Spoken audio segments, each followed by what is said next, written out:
Mnemonic बनाया मैंने glomerular focal segmental glomerular sclerosis का, जिसको मैंने एक लिंकर टाइप ऑफ निमोनिक बनाया है। इसमें 2 चीज़ें ध्यान में रखनी है, एक इस डिज़ीज़ का नाम और एक मिनिमल चेंज डिज़ीज़ कौन सी है, इसके बारे में थोड़ी बहुत बातें याद रखनी है। इस डिज़ीज़ में से क्या चीज़ें याद रखनी है, एक तो ये कि ये डिज़ीज़ कौन सी है, इसका इम्यूनिटी के साथ कोई ताल्लुक नहीं है ऐसा जितना ज़्यादा, मतलब कि हमें कोई इम्यूनिटी के साथ ताल्लुक है, लेकिन अभी तक उसका हमें कोई कॉज पता नहीं लग सका। तो हम कहते हैं कि ठीक है, इसमें कोई इम्यूनोग्लोबुलिन होता नहीं है। इसकी जो पूरी की पूरी मॉर्फोलॉजी और इसकी सारी पैथोजेनेसिस में हमें कोई नज़र नहीं आता इम्यूनोग्लोबुलिन। लेकिन हमारे पास एक स्टेप अहेड है, चूँकि ये वाली डिज़ीज़, चूँकि इसकी पैथोजेनेसिस में भी लिखा हुआ था कि मिनिमल चेंज डिज़ीज़ के बाद FSGS होता है। ये एक थॉट है लोगों की, कुछ लोगों की थॉट है कि मिनिमल चेंज डिज़ीज़ प्रोग्रेस करके FSGS में कन्वर्ट होती है। तो हमने कहा ठीक है, अगर ऐसा कन्वर्ट होती है तो इसमें मतलब इसमें इम्यूनोग्लोबुलिन अब हमें नज़र आना शुरू होंगे, नॉन स्पेसिफिक ट्रैपिंग होता है इम्यूनोग्लोबुलिन, ठीक है। तो हमारे पास मिनिमल चेंज डिज़ीज़ से एक ये बात मिल गई, और मिनिमल चेंज डिज़ीज़ के अंदर हमारे पास प्रोटीनूरिया होता है और लिपिडूरिया भी हो रहा होता है।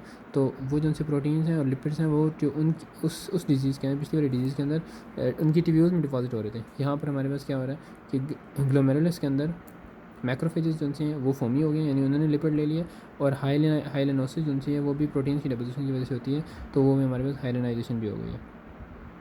सो हमारे पास ये चीज़ें जो हैं ये पिछली वाली डिजीज़ से लिंक है। अच्छा, अब पिछली डिजीज़ पैथोजेनेसिस भी ले लें, उसके अंदर effacement of the foot processes भी foot processes of the podocytes भी आ गए। अच्छा, अब मैं इन चीज़ों को इकट्ठा करता हूँ।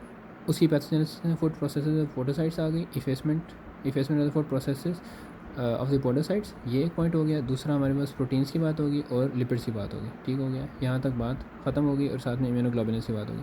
सो ये 4 पॉइंट्स जो हैं हमारे पास मिनिमल चेन डिजीज़ से आ गए। फिर हम इस डिजीज़ के नाम पर आ जाते हैं। फोकल है, सेगमेंटल है। फोकल का मतलब सारे ग्लोमेरुला पूरी किडनी के इन्वॉल्व नहीं होंगे। सेगमेंटल का मतलब है कि जो ग्लोमेरुला इन्वॉल्व होगा उसके अंदर भी उसका एक छोटा सा पार्ट जो है वो इन्वॉल्व होगा, और स्क्लेरोसिस का मतलब इसमें फाइब्रोसिस हो रही होगी। सो इसी वजह से हमारे पास ये जक्स्ट्रा मेडुलरी ग्लोमेरुला होते हैं ओनली। समटाइम्स ये डिजीज़ प्रोग्रेस करके सारे कॉर्टेक्स ग्लोमेरुला को इन्वॉल्व कर लेती है। जो ग्लोमेरुला से इन्वॉल्व होते हैं उसके अंदर कुछ टफ कैपिलरीज जो हैं वो इस डिजीज़ के अंदर इन्वॉल्व होती हैं।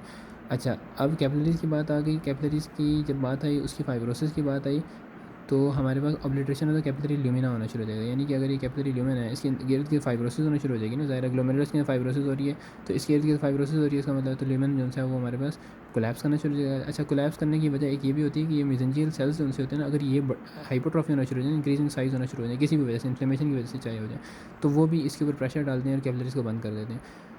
अच्छा, कैपिलरीज़ के बंद करने से मेरे ज़हन में एक और बात आ गई कि जी कोलैप्सिंग ग्लोमेरुलर नेफ्रोपैथी होती है, ग्लोमेरुलोपैथी होती है, जिसके अंदर ग्लोमेरुलर ट्रफ्ट जो है वो कोलैप्स कर जाता है। उसकी वजह से होती है एपिथेलियल सेल्स का हाइपरप्लेजिया होता है। तो एपिथेलियल सेल्स का अगर हाइपरप्लेजिया हो जाए तो हमारे पास ये कैपिलरीज जो हैं वो ब्लॉक हो जाएंगी, ठीक है। अच्छा, ये हमारे पास सारी चीज़ें इसके साथ होगी। ग्लोमेरुलर स्क्लेरोसिस के अंदर से एक और बात जो हमारे पास निकल रही है वो ग्लोबल स्क्लेरोसिस आ रही है, यानी कि ये डिजीज़ अगर प्रोग्रेस कर जाएगी तो स्क्लेरोसिस जो है वो पूरे के पूरे ग्लोमेरुलस को इन्वॉल्व कर लेगी, और जब ग्लोमेरुलस किसी काम का नहीं रहेगा, यानी यहाँ से अगर फिल्ट्रेशन नहीं हो रही किसी चीज़ की भी, तो आगे ट्यूब्यूल्स जो हैं नेफ्रॉन्स की, उनका कोई काम नहीं रहेगा, तो एट्रोफी होना शुरू हो जाएगी उनकी, और इंटरस्टिशियम के अंदर फाइब्रोसिस होना शुरू हो जाएगी। अगर मैं ऑर्डर में फिर अरेंज करूँ तो मिनिमल चेन डिजीज़ जो है उसके अंदर 4 पॉइंट्स निकले थे।